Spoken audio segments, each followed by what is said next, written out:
asambleístas y cada quien tendrá sus argumentos por qué tomó esa postura política en la asamblea. Ley que está siendo muy cuestionada y que se anuncian marchas, protestas, movilizaciones por la llamada ley humanitaria, que al revisarla prácticamente en lo personal no le veo nada de humanitario. No sé, asambleísta, ¿dónde está lo humanitario de esta ley que aprobaron ustedes en la asamblea? Pues que aprobó la Asamblea Nacional como tal. Pues explíquenos cuál fue su postura en la misma y qué se tiene que decir al respecto. Bueno, muchas gracias, Víctor. Un saludo para usted, para todos los amigos oyentes y a quienes nos siguen por las redes sociales también. Como usted lo ha manifestado, pues esta ley de humanitario no tiene absolutamente nada. Y nosotros lo denunciamos desde el inicio, Víctor, desde cuando el presidente, en su facultad que le corresponde de enviar proyectos de carácter económico, lo había hecho el 16 de abril, ya anunciamos, incluso mucho más antes, porque se estaba cocinando un acuerdo entre los empresarios, entre la banca, entre los sectores económicos poderosos del país, para aprovecharse de esta emergencia, meterle mano al bolsillo a los ecuatorianos. Inicio, Víctor, de trabajar una propuesta nefasta en materia laboral, como se ha aprobado en esta ley, y otras aparentemente, u otros articulados aparentemente como coraza, para que le den, como quien dice, el tinte humanitario. En ese contexto nosotros habíamos dicho desde el inicio que los votos no estarían, el nuestro y de la bancada de la Revolución Ciudadana, y efectivamente así fue. Por eso nosotros votamos en contra. En el camino, Víctor, y eso tiene que saber la provincia y el país, en el camino intentamos de que esta ley tenga ese carácter de ayuda, de solidaridad que requería la población, que era básicamente generarle incentivo económico, generarle alternativas de empleo, de créditos, y que no se le recaude absolutamente nada a la clase pobre, a la clase media, y sí a la clase alta. Por eso también recordarán ustedes que en los primeros informes, los compañeros nuestros de la comisión, de la bancada, lograron incluir dos artículos que fue realmente lo que detonó la bronca con Guillermo Lasso y con toda la derecha y con el gobierno nacional. ¿Cuáles artículos fueron, Víctor? Que lograron incluir una contribución del 2% para bienes producto de paraísos fiscales, que no son más allá de 250 personas en el país, pero que tienen mucha plata, y además el 1% del impuesto al patrimonio por encima del $1.000.000. Ahí fue cuando saltó todo el mundo y dijeron que no estaban de acuerdo, y por eso el presidente dijo que se bajaba las contribuciones y que dejaba solamente lo laboral, que era liquidador en materia de derecho ya adquirido, porque es una ley de retroceso. Sí, asambleísta, por eso en la comisión los votos de la Revolución Ciudadana aprobaron para que pase el informe a debate en la asamblea. Ahí sí votaron ustedes a favor de ese proyecto. Efectivamente, solamente porque se incluyó esto, pero no porque estábamos tampoco de acuerdo con la ley, sino que porque no quisimos caer en la trampa y no permitir que se caiga en la trampa, porque la idea era más maquiavélica, más nefasta, de que pase por el Ministerio de la Ley entrampándose en la comisión, porque ahí no habían votos, todo el mundo sacó el cuerpo. Entonces, ¿qué hizo la Revolución Ciudadana? Poner los votos, no porque estaba de acuerdo, sino que porque pase al debate, al pleno, y allá poder o archivarla, como quisimos nosotros, o también intentar buscar alternativas que permitan en algo hacer a esta ley humanitaria. Pues esa fue la lucha que dimos durante todo este tiempo, pero lamentablemente no se dio, y por eso nosotros votamos en contra. Por el archivo tampoco logramos esa votación, y creo que lo demás ya la historia, el pueblo conoce la historia. 74 votos, casi justos, porque 70 se necesitaba para que apruebe esta ley. 4 votos más dieron el aval para que se apruebe esta ley. ¿Qué pasó? ¿Hay un manejo político? ¿Se advierte de acuerdos políticos, de manipulación o compra de conciencias inclusive? Mire, yo había denunciado, creo que ese mismo día de la votación, unas horas antes, porque nos tuvieron a nosotros la semana pasada. Nosotros ya sabíamos que el gobierno, de hecho, lo que estaba tratando de llegar a aparentemente acuerdos, entre comillas, era básicamente negociaciones de votos, y eran muy complejos porque se suspendía la sesión. Desde el martes veníamos suspende, todos los días, miércoles, jueves y hasta el viernes. Y el viernes yo había anunciado, porque ya fue demasiado, fue descarado lo que estaba pasando. Suspendían cada 10 minutos la sesión, intervenía uno, luego suspendían. Era porque básicamente no estaban llegando a acuerdos, necesitaban asegurarse los votos. Por eso yo incluso había dicho que algunos estaban haciéndose los ajustados, haciéndose los apretados, ahí queriendo decir que están velando por el país, pero básicamente era para incluso cotizar más los votos. Pero bueno, yo creo que la provincia y el país sabrá juzgar. Fue evidente, además el gobierno se jugó una estrategia al puro estilo mafia, pues, de que destaparon un acto de corrupción, que ellos lo conocen muy bien, con un asambleísta, con Daniel Mendoza, con su asesor, para poder acorralar al resto, ¿no? Y darles un mensaje, verán, ¿no? Si en caso no cumplen, esto les puede pasar. Entonces, yo creo que es desastroso, de reproche total, de indignación, de vergüenza lo que está pasando en la Asamblea. Lamentablemente, yo tengo que decirlo así, es la institución donde estamos representando a la provincia de Sucumbíos, pero pues así está la mayoría, así es como el gobierno y sus aliados han cogobernado, y lamentablemente, ¿para qué? Para poder joder más al país con esta ley, entre comillas, humanitaria, que liquida los derechos laborales, Víctor. Retroceso, precarización laboral terrible. Sí, vamos a pasar a analizar el tema laboral. Claro, el país empezó a joderse con las leyes que empezaron a aprobar. Una tras otra nos decían que con esta ley salimos de la crisis, con este decreto sí, con esta medida económica salimos, y lejos de salir estamos hundiéndonos más. Y con esa nos dicen que vamos a salir o vamos a paliar la emergencia, pero vemos que no hay tal por dónde vamos a salir de esta crisis. Todo empezó con la consulta popular asambleísta, recuerda, ahí empezó, se advirtió que esa consulta iba a traer muchas consecuencias. Hoy estamos pagando las consecuencias. Miren, la misma consulta, como es la banca y los sectores económicos, y sobre todo para bajarse la ley de plusvalía, recordarán ustedes, ahí también dijeron, pues bueno, la gente creyó, y en ese entonces, como había nuevo gobierno, se suponía que la cosa iba a cambiar, y todo empezó mucho más antes, Víctor. Empezó con la traición de Moreno, con la pasada de Lenín Moreno a la derecha, pues a la banca, a las élites, traicionando no solamente al proyecto político, sino traicionando a los que habíamos votado por él, las habíamos apoyado por él, y a todo el pueblo que confió y votó por él. De ahí empezó todo, y empezó a generarse un sinnúmero de condiciones en materia legal, laboral, que han terminado, pues, lamentablemente, en la situación en la que estamos. Nosotros lo hemos anunciado. Sí, etapa donde usted estuvo en ese lado, también hay que reconocerlo, y tiene que reconocerlo, y pues no sé si ha pedido disculpas públicas al país, a la provincia, por esa postura. Mire, Víctor, nosotros hemos sido claros y hemos dicho que el peor error que hemos cometido ha sido apoyarle a Lenín Moreno, y él fue nuestro candidato, obviamente, y él fue nuestro presidente, si cabe el término, en la papeleta, y nosotros nos elegimos con él. Y usted recuerde que nosotros sí estuvimos todos, empezamos 74 al inicio, y luego fuimos poco a poco, cada quien abriéndose, cada quien fue saliéndose, en función de ir viendo cómo el gobierno se iba cada vez derechizando más. Y nosotros estuvimos hasta cuando pues aprobamos la ley amazónica, porque ese fue un compromiso de Moreno en el inicio, que luego nos dio la puñalada también por la espalda a los amazónicos porque nos vetó la ley. Entonces hasta ahí llegamos nosotros. Si la ley lo hubiéramos aprobado un poco antes, tal vez no hubiéramos estado en la consulta. Pero claro, ahí hicieron en ese tiempo la jugada de aguantar la ley hasta que pase la consulta, pues claro, para poder aparentemente tener los votos en la Amazonía ecuatoriana.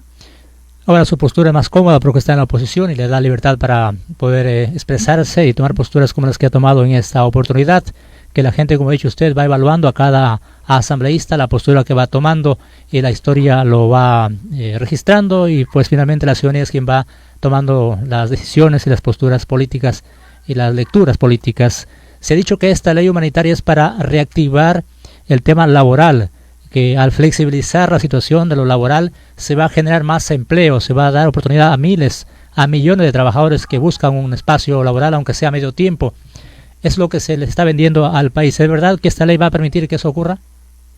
Bueno, primero, Víctor, que la posición mía no es cómoda. La posición mía usted la conoce, y creo que me conoce mucho tiempo y conoce a todos. Mi posición siempre ha sido en función de defender a la provincia, en función de deberme a mi pueblo. Nosotros hemos caminado durante muchos años, ya que el pueblo me ha dado la oportunidad de estar en un cargo público, y la gente me conoce perfectamente. Es decir, sabe cómo somos, y hemos actuado siempre de bien, y hemos actuado siempre buscando pues mejorar las condiciones de vida del cantón, de la provincia, y ahora también estamos incidiendo en el país. Así que en ese contexto no ha sido cómoda, Víctor, no ha sido fácil. Usted sabe que incluso por defender a la provincia y al país hemos caído detenidos, hemos sido violentados nuestros derechos. Es decir, esto no, para mí no ha sido fácil. Alguien me decía, pues este periodo de la asamblea para mí ha significado, claro, lo más duro. Si se me ve físicamente que incluso si han pasado 3, para mí han pasado 10 años. Es decir, no es una posición cómoda, Víctor. No se siente cómodo todavía en la situación ya. Sí, lo que mencionaba entonces, se está diciendo que esta ley es justamente para reactivar el empleo, para cuidar puestos de trabajo. ¿Va a ocurrir aquello? ¿No habrán despidos? ¿Usted cree que no va a haber despidos? ¿Que esta ley, el patrono no va a aprovecharse de la ley y empezar a despedir personas? Porque en la emergencia pues dirá, bueno, yo necesito mucha gente, requiero solo por horarios, porque así permite la ley flexibilizar los horarios, los sueldos, en fin, dejó a plena libertad, aunque dice la ley que debe ser en acuerdo con el trabajador, pero ese acuerdo no siempre va a ser real, se va a imponer la fuerza del patrono de la empresa finalmente. ¿Va a generar empleo esta ley de verdad, que es lo que la gente espera? Bueno, mire, esta ley no va, como ya creo que todo el mundo la ha detectado y por eso ha anunciado incluso movilizaciones, esto no va a generar absolutamente más que despidos, porque la ley les es bastante útil al sector empresarial, que es el que debe estar festejando en estos momentos, en cuanto a decir que como es que con esto les da la flexibilización para pasar de 40 horas a 20 horas. Lo van a hacer a pretexto de que ahorita todo el mundo está quebrado. Eso va a significar despidos, va a significar disminución de salarios, porque esta ley les permite llegar hasta el 55% aparentemente de mantener, es decir, van a bajarse el 45%. ¿Qué empresa va a seguir manteniendo, conociéndolos a los empresarios, el 100% del salario? Eso lo van a bajar y van a bajar las horas. Entonces les da toda la instrumentación legal que les permita, en este caso, pues al sector empresarial a empezar a despedir y sobre todo a bajar sueldos, a despedir personal, pues bueno, y a someter, porque la ley les es clarísima y ellos por eso pusieron ahí la trampa, que les permita, como quien dice, ponerse de acuerdo, ¿no?, entre el empleador y el trabajador. Ahí, con todo el peso y siempre la necesidad que tiene el trabajador, va a salir ganando el empresario. Va a seguir aceptando la propuesta del empresario. Claro, así es, al sueldo que sea y en las condiciones que sea. Pues pero ellos dicen que es para incorporar más personas. Si tengo 2 trabajadores, incorporo 2 más. Mire, Víctor, en este momento usted habrá escuchado, habrá visto en las noticias, incluso internacionales, de lo que están viviendo otros países. Están anunciando empresas sumamente grandes, cantidad de despidos, incluso ya como legalmente creo que no pueden porque tienen que responder por el tema de indemnización y esas cosas, se están declarando en quiebra. Y eso va a pasar aquí. Eso va a pasar aquí. Entonces, en ningún momento es para garantizar el empleo, para conservarlo. Al contrario, es para una ley que les permita evitarse el tema de indemnizaciones, de pago y ese tipo de cosas, que es lo que está cuidando en este momento el sector empresarial, el sector económico pudiente del Ecuador. Entonces, ¿puede llamarse una ley humanitaria para los empresarios? Para ellos, esta es una ley que nosotros lo dijimos desde el inicio, es una ley que genera las condiciones y que la empezaron a festejar el día en que se aprobó en la Asamblea Nacional el sector de la banca, los empresarios para quienes no hay nada, más bien al contrario, a ellos les quitaron las contribuciones. A eso iba, asambleísta, eso las contribuciones. ¿Por qué se bajaron el capítulo completo de contribuciones? Cuando pudieron haber sacado, se sacaban las contribuciones de los trabajadores, del personal que gana sueldos pues bajos, y dejar las contribuciones de las empresas y la banca, y eso no ocurrió, sacaron todo. Incluso había un acuerdo de las contribuciones de la clase de trabajadora, de los que ganan por encima, o los que ganamos por encima de los $2.500. ¿Estaban de acuerdo a poner? Porque desde ahí empezaba la tabla, estábamos de acuerdo a poner. Pero además, que pongan pues el 2% de del impuesto de bienes de paraísos fiscales y el 1% del impuesto al patrimonio, ¿sí? Eso también... contemplabas ese capítulo. Así es. Entonces había un acuerdo en ese tema de contribuciones, pero ahí saltó, ¿se acuerdan? Guillermo Lazo, y saltó toda la banca, y saltaron todos los sectores que seguramente tendrán bienes de paraísos fiscales. Entonces, y por eso el presidente pidió que le quiten ese capítulo, porque se caía el gobierno, pues les quitaban el apoyo de ellos, no habían los votos en la asamblea y se caía el gobierno. Eso fue lo que pasó. Entonces ahí se vio claramente para quién está gobernando, siempre ha gobernado el presidente, que es la banca. Porque el capítulo de los créditos más flexibles, con plazos más grandes, con tasas menores, finalmente, si bien dan mayor espacio, mayor tiempo, pero al final es crédito, hay que pagar. Y no sé quién se va a endeudar en esta época, quién vaya a tener la valentía de sacar un crédito sabiendo las condiciones que estamos. No, mire, en este momento para la banca, como yo lo dije, y usted puede revisar mis publicaciones en las redes sociales, nosotros dijimos desde el inicio, realmente lo que se vendrá después en materia económica de la crisis sanitaria va a ser lo peor, va a ser lo más difícil, lo de pronóstico reservado. Y habrá sectores que están pensando solo en aprovecharse de la emergencia para hacer más dinero, y ese sector ha sido la banca.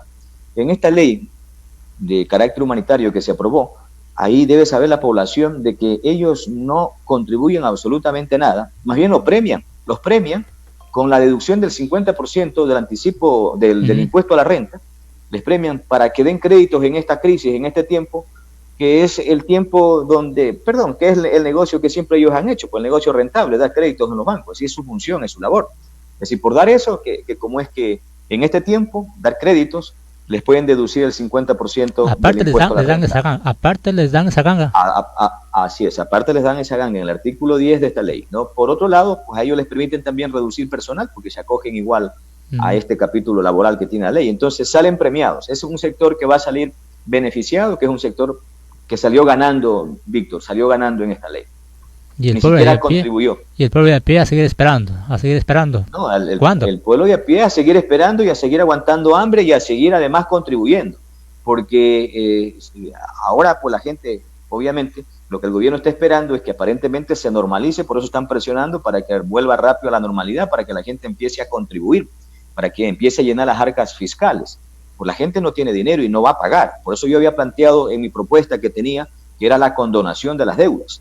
Condonación de deudas y condonación de pago de impuestos de servicios básicos, porque la gente no tiene dinero. Así el Estado abran las ventanillas de recaudación, la gente no va a poder pagar porque no tiene plata. Lo poco que va a poder trabajar en este tiempo o el poco ahorro que le pueda quedar va a ser para alimentarse. Así es. Ya ni ahorros la gente tiene, ya está comiéndose los ahorros hace rato, ya 3 meses en aislamiento sin poder trabajar.